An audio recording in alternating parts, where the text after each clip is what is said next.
diving. As parents, we know all it takes is a second for a child to wander off without you noticing. A trip to the pool can be really stressful, and for good reason. Drowning rates are the highest right now, mainly for kids under age 5. Consumer investigator Kristen Byrne talked with the Coast Guard about how you can best suit up your kids to stay safe. We're going to get this life jacket on you, all right? 3-year-old Henry takes swim lessons at Brookfield's Goldfish Swim School. His mom's biggest fear? Maybe they would get in trouble and that I wouldn't be there to help.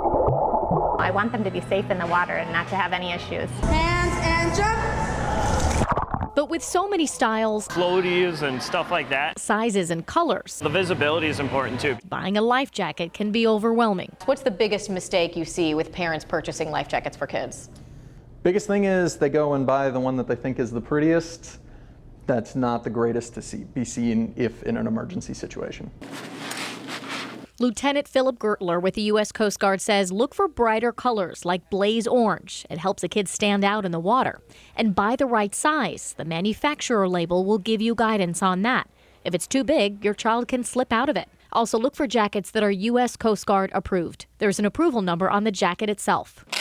But there are 5 types of personal flotation devices that meet U.S. Coast Guard approval. Can be a little confusing for parents. What type should we get if we're buying one for our kid? So it goes from type 1 being the safest all the way up to the type 5. Stick to 1 and 2. Would you recommend for kids? I would definitely recommend, because if they aren't conscious, if they're not great swimmers, it's going to keep their head out of the water. I would totally go with type 1 or type 2, but I didn't know that, so it's good to know. And parents, those puddle jumpers, while many are approved by the U.S. Coast Guard, it might not do what you think it will. The puddle jumper is classified as a type 3. So if your child's in the water with one and they actually get turned over, it will not right them. Goldfish Swim School reminds parents, even with a life jacket on, everyone needs to have a designated water watcher. That means putting away your cell phone when your kids are in the water. I'm consumer investigator Kristen Byrne.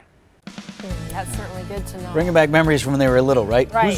Who's got this one? Who's Just got that running one, right? after them all the time.